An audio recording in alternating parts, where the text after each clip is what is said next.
வணக்கம். நிஃப்டி ஃப்ளாட்டாக வந்து ஃப்ரைடே இன்னைக்கு க்ளோஸ் ஆச்சு. 13 பாயிண்ட்ஸ்.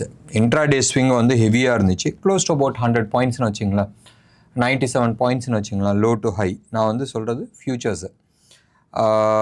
பேங்க் நிஃப்டியும் அதே மாதிரி தான், almost 265 points intraday swing. Close ஆகும்போது -57. ரைட். மார்க்கெட் செம்ம பாசிட்டிவ்னு நான் சொல்ல மாட்டேன், ஃப்ளாட் பாசிட்டிவ்ன்றது நம்ம எடுத்துக்கலாம். Last 2 days especially Thursday and Friday நீங்கள் எடுத்துக்கிட்டிங்கன்னா மோர் ஆன் சைட்வேஸ் போயிட்டு இருந்துச்சு. ஸோ மார்க்கெட்டில் வந்து என்ன ஆகுதுன்னு சொன்னால், அந்த வோலட்டாலிட்டின்னு நம்ம சொல்கிறோம் தெரியுமா, அந்த டென்ஷன் மார்க்கெட்டில் இருக்குது தெரியுமா, அந்த டென்ஷனை குறைக்கிறதுக்கு சைட்வேஸ் போயிருக்கு. நீங்கள் வந்து ப்ராபப்ளி நீங்கள் வந்து டே சார்ட்டுக்கு பதில் நீங்கள் வந்து ஒரு 75 மினிட்ஸ் சார்ட்டோ இல்லை 60 மினிட்ஸ் சார்ட்டோ நீங்கள் எடுத்து பார்க்குறீங்கன்னு சொன்னால் பக்காவாக வந்து ஆல்மோஸ்ட் ஒரு பேண்டுக்குள்ளே தான் வந்து ப்ரைஸ் இருக்குது. ஸோ பேண்டுக்குள்ளே ப்ரைஸ் இருக்குதுன்னு சொன்னால் என்ன நடக்குது, பேசிக்லி உங்களுக்கு வந்து வொலட்டாலிட்டி வந்து குறைக்குது. நீங்கள் வந்து எடுத்து பார்த்தீங்கன்னா இந்தியாவிக்ஸ் வந்து ஓரளவுக்கு கீழே விழுந்திருக்கும். அண்ட் மறுபடியும் நான் சொல்கிறேன், ஆப்ஷன் ப்ரைஸிங்ஸ் நிறைய ஸ்ட்ரைக் ப்ரைஸில் இருக்கிறது வந்து 0 ஆகிருக்கும். வொலட்டாலிட்டி பஞ்சர்னு சொன்னால் இன்றைக்கி வந்து ஆப்ஷன் ப்ரைஸிங்கில் ஆல்மோஸ்ட் 60% கான்ட்ரிபியூஷன் வந்து it is not price, right, it is only the volatility. நிறைய பேர் அந்த ஆஃப்லேட் நான் வந்து பார்த்துட்ருக்கேன். நான் வந்து ஸ்ட்ராட்டஜி சொல்லி கொடுக்குறேன். இந்த ஸ்ட்ராட்டஜியில் நீங்கள் வந்து இவ்வளோ % சம்பாதிக்க முடியுன்றது ஸ்ட்ராட்டஜி சொல்லி கொடுக்குறதுல அர்த்தமே கிடையாதுங்க. ஏன் ஸ்ட்ராட்டஜி சொல்லி கொடுக்குறதுல அர்த்தம் கிடையாதுன்னு சொன்னால், உங்களுக்கு வந்து கான்செப்ட் வந்து உங்களுக்கு புரியணும். ஸ்ட்ராட்டஜி வந்து எப்போ வேணாலும் மாறும். நீங்கள் எடுத்து பாருங்களேன், ஒரு 2020க்கு முன்னாடி, ரைட், ஆல்மோஸ்ட் ஒரு 20 வருஷம் எனக்கு தெரிஞ்சவங்க நிறைய பேர், நான் கூடயும் எடுத்துக்கிட்டிங்கன்னா நம்ம பிஇ வச்சு நம்ம ட்ரேட் பண்ணியிருக்கிறோம். நிஃப்டியோட பிஇ வந்து அரௌண்ட் 17-18 பக்கமாக இருக்குன்னு சொன்னால் பை, 27-28 போச்சுன்னா செல். இதே மாதிரி லாஸ்ட் 20 வருஷம் ட்ரேட் பண்ணியிருக்கிறது ட்ராக் ரெக்கார்டு வச்சுருக்கிறேன் நான். அது பக்காவாக ஒர்க் ஆகிட்டு இருந்துச்சு. அது ஸ்ட்ராட்டஜி. பட் 2020க்கு அப்புறமா அது ஒர்க் ஆகலை. நீங்கள் எடுத்து பாருங்களேன், 22லலாம் 19-20-22லலாம் பிஎல்லாம் வந்து ஆல்மோஸ்ட் 40 வரைக்கும்லாம் போச்சு, 40-43 வரைக்கும்லாம் போச்சு. லாஜிக்கே இல்லாத போச்சு. ஸோ இந்த பிஇ வச்சு ட்ரேட் பண்ணவங்களும் அது ஸ்ட்ராட்டஜி காலி. நீங்கள் எடுத்து பாருங்கள், பிஃபோர் 2020-21க்கு முன்னாடி வந்து ஆப்ஷன் செல்லிங் வாஸ் என்ன சொல்லிடுது, ஒரு கோல்டு மைன் மாதிரி. ஒரு ஊரில் இருக்கிறவங்க எல்லாம் ஆப்ஷன் செல்லிங். ஆப்ஷன் செல்லிங் பண்ணால் நீ காசு எப்படி பார்த்தாலும் மினிமம் 4% நீ சம்பாதிப்பேன்னு சொல்லிட்டு ஊரே ஆப்ஷன் செல்லிங்கில் போச்சு. Option selling is a good strategy. இதில் வந்து நிறைய நீங்கள் எடுத்து பாருங்களேன், ஐ டென்ட் வாண்டட் நேம், நிறைய பேர் வந்து ஆப்ஷன் செல்லிங் ஸ்ட்ராட்டஜியில் இது வந்து it's like insurance company never maths losses, இதுதான் பேச்சு. பட் லாஜிக்கே இல்லாத நீங்கள் வந்து போய் மாட்டுறீங்க, தப்பு. Strategy will work for certain period. அந்த ஸ்ட்ராட்டஜி யூஸ் பண்ணி நிறைய பேர் பண்ணுறாங்கன்னு சொன்னால் ஃபஸ்ட்டு வந்து அட்டாக் அங்கே தான். மேக்டி வச்சு ட்ரேட் பண்ணவங்க காலி பண்ணியாச்சு. சூப்பர் ட்ரெண்டுன்னு ஒன்று கான்செப்ட் இருந்துச்சு, அது வந்து இன்றைக்கி டேட்டில் எவனும் ஃபாலோ பண்ணுறது கிடையாது. ஃபாலோ பண்ணுறாங்க, இல்லைன்னு நான் சொல்ல, பட் அடிச்சாச்சு. அந்த ஸ்ட்ராட்டஜி இஸ் கான். மூவிங் ஆவரேஜில் வந்து மல்டிபிள் மூவிங் ஆவரேஜை வந்து கிராஸ் ஓவரை வந்து கான். ஸோ ஸ்ட்ராட்டஜி நீங்கள் ஆப்ஷனில் ஆகட்டும், ஸ்ட்ராங்கிள் போடுறாங்க, ஆல் தோ ஸ்ட்ராட்டஜி இஸ் கான். கான்செப்டை கற்றுங்க. நான் ப்ரைஸ் ஆக்ஷன் சொல்லி கொடுக்குறேன்னா, மார்க்கெட்டே is all about price action. நீங்கள் வந்து அனாட்டமியை வந்து பார்ட்டாக பிரித்து எடுக்கணும். ஒரு ஹியூமன் நீங்கள் ஒரு மெடிசன் படிக்கிறீங்கன்னு சொன்னால் ஸ்ட்ராட்டஜி, இந்த வியாதிக்கு இந்த மருந்துன்ற கான்செப்ட் படிக்கக்கூடாது. நீங்கள் வந்து கம்ப்ளீட் பாடி அனாட்டமி உச்சந்தலையிலேருந்து உள்ளங்கால் வரைக்கும் நீங்கள் படிச்சிட்டிங்கன்னு சொன்னால் என்ன எங்கே கொடுத்தா என்ன எஃபெக்ட் ஆகுன்றது நீங்கள் சொல்லுவீங்க. You can make your own strategy. ஆனால் நீங்கள் வந்து ஸ்ட்ராட்டஜி கற்றுக்கிட்டு நான் லைவ் ட்ரேடிங்கில் வந்து 50 பேர் இல்லை 100 பேர் உட்கார வச்சு நாங்கள் வந்து ட்ரைவ் ட்ரேடிங் பண்ணுறீங்கன்னு சொன்னால் இம்பேக்ட் காஸ்ட்னு ஒன்று இருக்குது. நினச்சி பாருங்களேன், ஒரு 100 பேர் ஒரே இதை வந்து ஒரே டைமில் வந்து ஆர்டர் போடுறாங்கன்னு வச்சுங்க. What happens, the price will move, சர்க்குன்னு மேலே ஏறும். அண்ட் ஒரே ஸ்ட்ராட்டஜி வச்சுருக்கிறாங்க, அவங்களுக்கு இதுதான் டார்கெட்டுன்றது தெரியும், அண்ட் இதுதான் ஸ்டாப் லாஸ்ன்றது தெரியும்.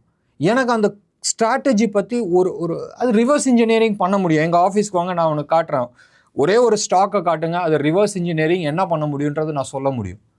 நான் என்ன, எங்கள் ஸ்டூடெண்ட்ஸ் சொல்லுவாங்க. அப்போ இந்த ஸ்ட்ராட்டஜியில் இவ்வளோ பேர் இவ்வளோ மணி உள்ளே இருக்குன்னு சொன்னால் ஃபஸ்ட்டு வலை வீசுறது அங்கே தான் போடுவேன். நீ எங்கே என்ட்ரி பண்ணுறையோ அங்கே ஸ்டாப் லாஸை ட்ரிகர் பண்ணிட்டு போயிட்டே இருப்பேன். எத்தனை பேர் வந்து மணியை லூஸ் பண்ணுறாங்க, பிகாஸ் தே டோன்ட் அண்டர்ஸ்டாண்ட். அவங்க கற்றுக்கிறது வந்து ஸ்ட்ராட்டஜி, இப்போ காசு பண்ணுறதுக்கான வழி கற்றுக்கிறாங்க. வழி முறைய கற்றுக்கிடா. Concept, anatomy of trading, anatomy of analysis கற்றுக்கிட்டுனா நீங்கள் ஓன் ஸ்ட்ராட்டஜிஸ் பண்ண முடியும். சரி, வாங்க மார்க்கெட்டுக்கு போகலாம். மார்க்கெட்டை பொறுத்த வரைக்கும் மார்க்கெட் செம்ம புல்லிஷ் இருக்குன்னு சொல்ல முடியாது. ஃப்ளாட் புல்லிஷாக இருக்குது. சே சம்வேர் க்ளோஸ் டு 31.5 பாயிண்ட்ஸ் வந்து ப்ரீமியமில் இருக்குது நிஃப்டி. பேங்க் நிஃப்டியை பொறுத்த வரைக்கும் 46 பாயிண்ட்ஸ் தான் இருக்குது. பேங்க் நிஃப்டி, ஃபின் நிஃப்டி பயங்கர வீக்காக இருக்குது. ரைட், இது வந்து மார்க்கெட்டை தூக்கிட்டு போகுமா? சந்தேகம். இப்போ மார்க்கெட்டோட நிலைமை என்ன? மண்டே அன்னைக்கு என்ன நடக்கும் எல்லாரும் வந்து சொல்லலாம். நம்ம இது இருக்குல்ல, ஃபெட் வந்து இன்ட்ரெஸ்ட் ரேட்டை வந்து குறைக்கிறதுக்கான ஹிண்ட் கொடுத்துட்டாங்கன்னு. ஒன்று நீங்கள் நினச்சி பாருங்களேன், உங்கள் கையில் பணம் இல்லைன்னு வச்சிங்களேன், உங்கள் மனசு பூரா அந்த பணம் இல்லை அது சம்பாதிக்கிறதுக்கான வழி என்ன ஏதுன்னு வைங்க. பணம் பிரச்சனை முடிஞ்சிச்சுன்னு வச்சிங்களேன், ரைட், பணம் பிரச்சனை முடிஞ்சிருச்சு, என்கிட்ட வந்து ஒரு லட்ச ரூபா வருதுன்னு வச்சுங்க, சும்மா ஒரு இதுக்கு சொல்கிறேன், 1 லட்ச ரூபா வருதுன்னு சொன்னால் 100 ப்ராப்ளம் வந்து நிற்கும். இந்த 1 லட்ச ரூபா வர வரைக்கும் அவங்களுக்கு அது மட்டும்தான் அவங்களுக்கு பிரச்சனையாக தெரியும். இந்த பிரச்சனை முடிஞ்சிருச்சுன்னு வந்தால் 100 பிரச்சனை உங்கள் கண்ணுக்கு முன்னாடி நிற்கும். இதுதான் வந்து ஃபெட்டோட நிலைமை. யூஎஸில் இப்போ வந்து interest rate is not a issue. Interest ரேட்டை குறைச்சி நான் வந்து இன்வெஸ்ட்மெண்ட்டை மேலே ஏற்றுறதுக்கு வழியே கிடையாது. அங்கே கன்சம்ஷன் கிடையாது, மக்கள் கையில் கேஷ் கிடையாது. They are entering in to recession. US is getting in to deeper recession. Last 60 வருஷமா யூஎஸோட எக்கானமி வந்து சரிஞ்சிக்கிட்டே வருது. அவனும் வந்து டேக்ஸை ஏற்றிக்கிட்டே போயிட்டு இருக்கான். 60 வருஷம் இல்லாத ஹைட்டுக்கு வந்து அவனோட டேக்ஸ் லெவல். ஸோ நீ டேக்ஸை மேலே ஏற்றுறனால மக்கள் அங்கே வரப்போகிறது கிடையாது. ஃபேன்சி திங்ஸ் கொஞ்ச நாளைக்கு இருக்கும், பட் இஷ்யூஸ் ஜாஸ்தி இருக்குது. யூகே, ஜெர்மன், ஃப்ரான்ஸ், யூரோப்பில் இருக்க most of the countries they are already into recession. African countries high இன்ஃப்ளேஷனில் நின்றுட்டு இருக்காங்க. யூஎஸ் எப்போ ரிசெஷனுக்குள்ளே போகிறதுக்கு டெக்னிக்கலாக போகலை, பட் ஃபார் ஆல் என்ன சொல்கிறது தியரிட்டிக்கல் பர்பஸ் வந்து எஸ் கீழே தான் டிக்ளைனிங் இது, and they are heading towards recession வந்துச்சுன்னா என்ன ஆகும்? கன்சம்ஷன்ஸ் அடி வாங்கும்.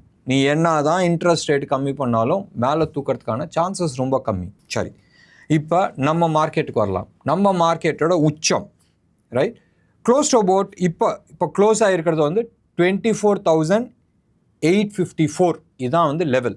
எவ்வளோ தூரம் போகலாம்? 25,440, 450, ரைட். இது வந்து வரத்துக்கான சான்சஸ் இருக்குது. மறுபடியும் நான் சொல்கிறேன், நான் ஃபியூச்சர்ஸோட வேல்யூ சொல்கிறேன், ஸ்பாட்டு சொல்ல. நிறைய பேர் ஸ்பாட்டை பற்றி பேசுவாங்க. Spot is not tradable. எதை நீங்கள் ட்ரேட் பண்ணுவீங்க? ஃபியூச்சர்ஸை தான் ட்ரேட் பண்ணுவீங்க.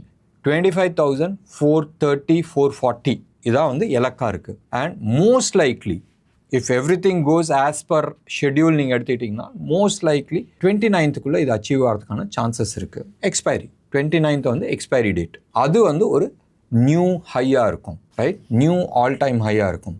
சத்தியமாக இதில் வந்து பேங்கிங் செக்டர் சப்போர்ட் பண்ணுமான்னு கேட்டால் இப்போதைக்கு வந்து வீக்காக இருக்குது. பேங்கிங் செக்டரில் சர்டன் ஸ்டாக்ஸ் வந்து ஸ்ட்ராங்காக இருக்குது. எஸ்பெஷலி நீங்கள் வந்து எடுத்துக்கிட்டிங்கன்னா ஐசிஐசிஐ ஆகட்டும், இன்னொரு 2-3 பேங்க்ஸ் வந்து நல்லா இருக்குது. But majority of the banks பயங்கர டேஞ்சர் ஜோனில் நிற்கிது. அது ஃபர்தர் டவுன் சைடு வரதுக்கான பாசிபிலிட்டிஸ் இருக்குது. ஐசிஐசிஐ ஒரு எக்ஸம்ஷன், ரைட். அதே மாதிரி நீங்கள் எடுத்துக்கிட்டிங்கன்னா அப்சைட் ரேலி அடிக்கிறதுல நிறைய ஐடி ஸ்டாக்ஸ் இருக்குது. டிசிஎஸ் ஆகட்டும், இன்ஃபோசிஸ் ஆகட்டும், எல்என்டி மைண்ட்ரி ஆகட்டும், ஐடிசி ஆகட்டும், இது எல்லாமே வந்து ஓரளவுக்கு நல்ல ஸ்ட்ராங் பொசிஷனில் இருக்குது. ஸோ ஃப்ரைடே க்ளோஸ் ஆனதில் இருந்து தேர்ஸ்டேக்கு வரைக்கும் க்ளோஸ் டு அபவுட் 650 பாயிண்ட்ஸ் வந்து அப்சைட் மூவ் இருக்குது. நான் வச்சுங்க October 8th, ரைட். வீக்லி சார்ட்டில் நான் சொல்கிறேன், டே சார்ட்டில் நான் சொல்ல. வீக்லி சார்ட்டில் October 8th, 2007 அதான் உச்சம். அதுக்கப்புறமா சரியாக ஆரம்பிச்சிச்சு. ஸோ நிஃப்டியில் இதுதான் உச்சமாக இருக்கிறதுக்கான வாய்ப்புகள் நிறையா இருக்குது. சரியுன்றது நான் சொல்ல, மோஸ்ட் லைக்லி அது உச்சமாக இருக்கிறதுக்கான வாய்ப்புகள் இருக்குது. ஸோ எக்ஸிட்டுக்கான சில ஆப்பர்ச்சுனிட்டிஸ் கிடைக்குது. இல்லை ஸ்ட்ரிக்ட் ஸ்டாப் லாஸ் மெயின்டைன் பண்ணுறது புத்திசாலித்தனமாக இருக்கும். என்ன நேயர்களே, இன்றைக்கி ப்ரோக்ராம் உங்களுக்கு பிடிச்சிருந்துச்சுன்னா லைக் பண்ணுங்கள், ஷேர் பண்ணுங்கள். டெஃபினட்டாக உங்களோட கமெண்ட் பாக்ஸில் கொடுங்க. நன்றி, வணக்கம்.